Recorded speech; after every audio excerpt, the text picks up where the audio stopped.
¿A qué llamamos población de riesgo? Sería esa población que está predispuesta a sufrir un cuadro grave, ¿sí? Ante la infección actual. ¿Qué sería predispuesta? ¿Yo me puedo dar cuenta que estoy predispuesto? ¿Hay alguna señal? Claro, ¿O puede ser que esté predispuesto y no lo sé? claro. No, por supuesto que hay señales, hay muchas señales, Mm. pero lo que cuesta a veces es detectar las señales. Ese es el problema que tenemos. Hoy por hoy las señales que el organismo te da no están siendo detectadas. Más bien las personas se están enfocando en todo el tiempo aislarse, distanciarse, taparse la boca y no están prestando atención a las señales que te hacen dar cuenta cómo está tu situación de salud verdadera, cómo, si tenés o no un desequilibrio evidente, y si tenés o no mayor predisposición a enfermar. Entonces, el primer obstáculo que tenemos está ahí. Se dice que todas las enfermedades crónicas tienen una mayor riesgo de contraer la Mm. forma grave. De hecho, también se dijo que la vacuna está hecha para, como se vio que no previene el contagio, ahora dijeron que no, es para evitar las formas graves, ¿no? Pero entonces, Sí. ¿quiénes son las personas que realmente van a presentar, en teoría, las formas graves? Bueno, tenemos las que corresponden a las enfermedades crónicas más frecuentes: diabetes, obesidad, ¿sí? Síndrome metabólico en consecuencia, enfermedades respiratorias Depresión. crónicas, la famosa EPOC, eh, cualquier otra condición, sedentarismo, las personas que estén postradas, que no se muevan. A la misma edad, de hecho, se la puso como población de riesgo por la edad, pero no es solamente la edad, Mm. sino bueno, todo lo que trae aparejado tener una mayor edad. Eh, no sé lo Digamos que que... acá Sí. estamos diferenciando lo que se supone que es una población de riesgo con lo que es una población de riesgo. Acá hay dos diferencias. Claro, ¿a qué llamamos puntualmente enfermedad crónica? ¿Cuándo estamos ante la presencia? Más allá del nombre, más allá de si es tal o cual, hay todas tienen un factor en común.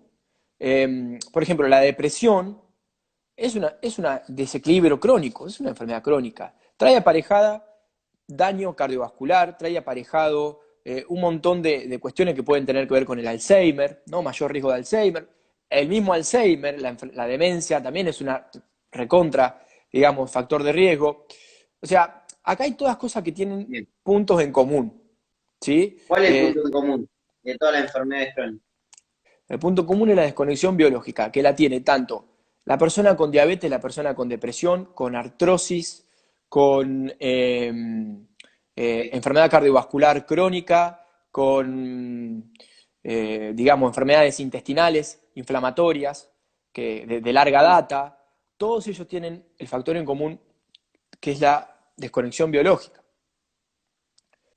La población de riesgo que más predispuesta está a contraer cualquier tipo de infección o desequilibrio biológico. En realidad que ya esta población ya tiene desequilibrios biológicos que le llamamos enfermedades crónicas no transmisibles, se le puede llamar de muchas maneras, porque a mí nadie me transmite la depresión, a mí nadie me transmite la obesidad, nadie me transmite la diabetes, nadie me transmite la hipertensión, nadie me transmite la ansiedad, nadie me transmite el trastorno de ansiedad generalizada, la obsesión, las adicciones, a mí nadie me la transmite. Entonces, como a mí nadie me las transmite, no me interesa mucho, ¿no? Es como que no me importa el del lado, total no me lo transmite. Ahora bien, Claro, ¿eso qué es? Esa es la ilusión de separación que estamos viviendo actualmente y como no me lo transmite a mí no me importa. Bien, el 80% de la población está así, con todo esto, importante, porque estamos todos unidos y todo esto nos termina afectando a todos. Ahora bien, este es un concepto muy interesante que yo lo descubrí gracias a vos y que lo fuimos desarrollando, que creamos todo nuestro equipo de salud en relación a esto, porque es el origen de todo lo que está sucediendo. Ahora bien, ¿vos cómo nos podrías contar un poco cómo llegaste a esta conclusión tan poderosa? Algo que conocido como estrés, Sí. que si bien tiene muchos significados, en realidad es algo muy imperceptible y que está en todas las personas, ¿sí? En Que todos es los mamíferos. exactamente, sí, especialmente en el humano.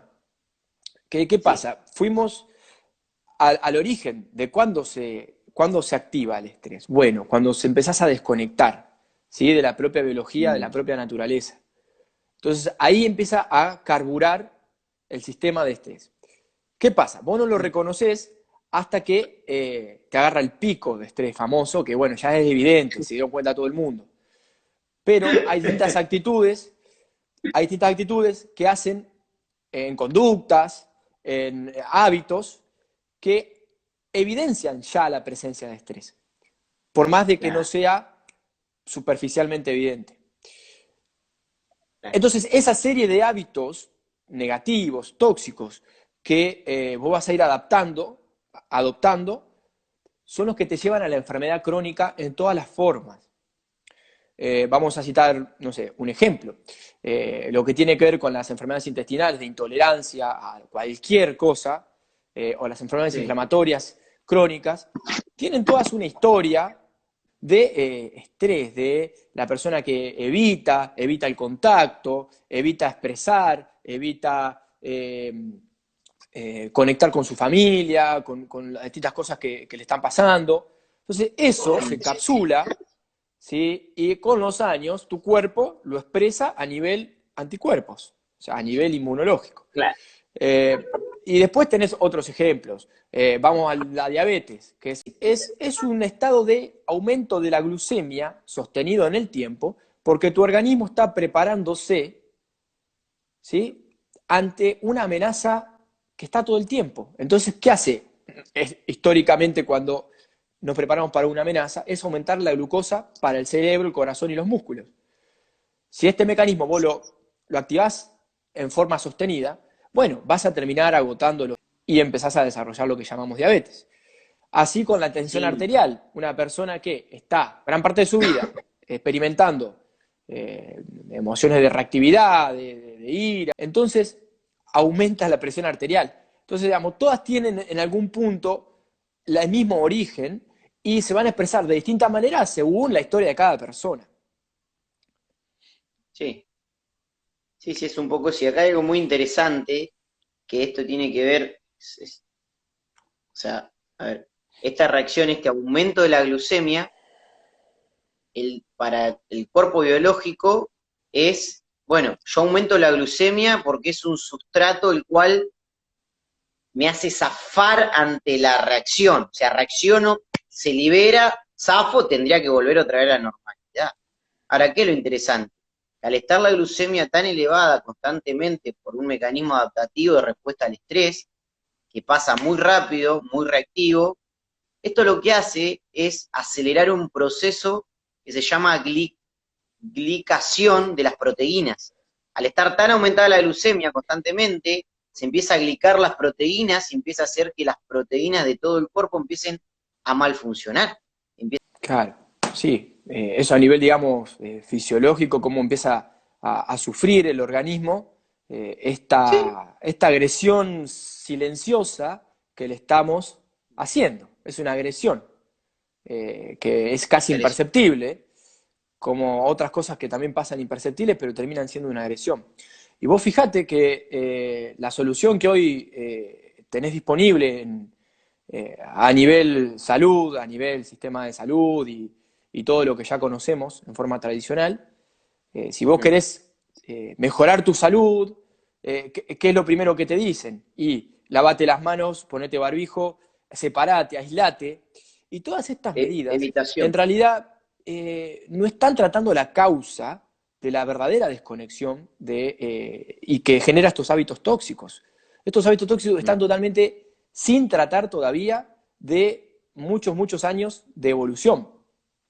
En cambio, le agregamos más leña al fuego poniéndole otras restricciones, otras preocupaciones, otras miedos y Distracciones. incertidumbre, distracciones e incertidumbre que ¿qué le hace a la persona? Aumentar su nivel de reactividad, de desesperación, altera por supuesto la conducta, como vos decías, repercute a nivel proteico, a nivel circulatorio, a nivel de los tejidos, del funcionamiento celular. Y te hace creer de que vos teniendo miedo y, no sé, cada vez aislándote más y pasándote 20 veces alcohol, vas a estar protegiendo tu salud. Y esa es la gran confusión que nosotros queremos dar a ver. En realidad está pasando por alto los principales determinantes que generan la población de riesgo. Bueno, lo que sucede es que, a ver, está muy bien armado todo el sistema de autocomplacencia y de distracciones. O sea, está todo muy bien armado para que pongamos el foco en todos los distractores, producen alteraciones en la conducta, como por ejemplo no poder decidir qué comer o comer o consumir productos que el cuerpo no está preparado para interactuar, estamos tapando el sol con el dedo. Esa es evitar la naturaleza, es evitarte a vos mismo.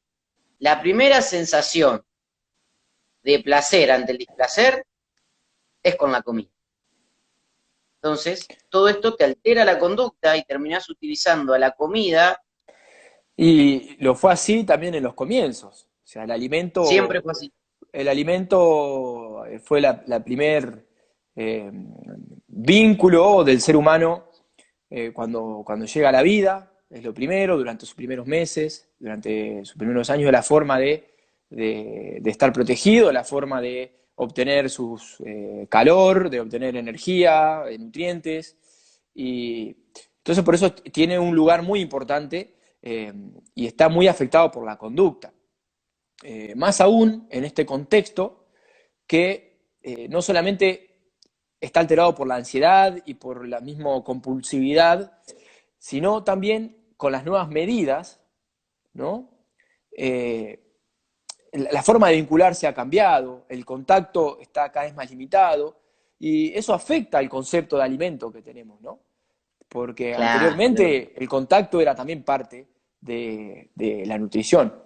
Y es otra cosa que también está restringida y que tiene un efecto muy, muy potente en la biología humana, animal, de beneficios que la verdad nunca hemos valorado lo suficiente y hoy por hoy claro, se vuelve algo, un bien escaso, ¿no? claro. Y ahí viene esto muy interesante. O sea, vos aunque quieras evitar tu naturaleza, y una de las cuales son nuestros instintos, y acá viene este instinto fundamental que es el instinto del contacto, necesitamos el contacto nos dio vida, este instinto gregario, este de respirar oxígeno, de estar abajo del sol, todo eso nos genera placer por sí mismo. Entonces, ¿qué pasa? Si yo no encuentro ese placer que me da eso, lo voy a buscar en un sucedáneo, lo voy a compensar. Entonces, tal vez muchas veces la conducta alimentaria se ve totalmente alterada porque el cerebro no reconoce la diferencia entre el placer que me da un abrazo y el placer que me da una milanesa. Entonces, muchos terminan buscando, compensando esa falta de placer. Entonces, esto es muy interesante, porque terminamos usando al alimento, a la comida, esa sustancia, como compensador de la falta de muchas otras cosas que la tenemos que encontrar en otro lado. Por eso que si tuviésemos que dar una recomendación para poder salir de una vez de este círculo vicioso, dejar de formar parte de la actual o futura población de riesgo, cortar de una buena vez con los hábitos tóxicos, con la generación de la enfermedad, porque es algo que generamos, para que este proceso sea mucho más llevadero, más fácil, eh, que tenga que tenga una secuencia, no tiene que ver con la lógica de de perseguir la enfermedad. No tiene que ver con la lógica de intentar controlar, de intentar obsesivamente lograr un objetivo. Tiene que ver con mejorar la conexión con lo que en su primer momento se desconectó, con la propia naturaleza. Y así empezar a desandar todos estos hábitos adictivos que te mantienen caminando hacia la enfermedad crónica. Entonces, ¿cómo torcerlo? El camino, bueno, se puede actuar desde ya, desde cualquier momento. Un proceso que muchas personas ya están emprendiendo y que les permite ganar libertad, ganar autonomía, hacerse mejor cargo de su realidad personal. Y eso, por supuesto, que va a repercutir en la forma de alimentarte, en la forma de vincularte, en tu día a día. Y bueno, después los cambios son totalmente, en muchos casos, increíbles. Así que, bueno, si sentís que te puede ayudar, podés consultarle a Juan o a mí y podemos charlar sobre el tema. La verdad es que se reciben consultas de distintos tipos, por lo general las personas no suelen en un primer momento verlo, pero a veces sí se ven otros efectos que le alteran su relación con su mismo cuerpo, cosas que no le gusta, que terminan recurriendo a otras cosas más estéticas y creen que el problema está ahí, se obsesionan, hacen regímenes súper nocivos, salen a correr con barbijo, o sea, un montón de cosas que terminan profundizando el problema. Entonces, para que no llegar a ese punto, no dudes en hablar. La desconexión biológica es algo que pasa a todos, por eso nosotros lo hemos pasado, hemos podido generar una propuesta que te haga hacer cargo, que te dé independencia, autonomía, dignidad y recién ahí salud, en donde vas a aprender no solo a mejorar tu conducta alimentaria, que es en donde se crea la primera manera de vincularte, sino también vas a tener herramientas intelectuales para que vos entiendas qué es esto. Porque esto lleva un tiempo entenderlo, por eso es que creamos todo un curso que es educativo también. O sea, que vos puedas entender y comprender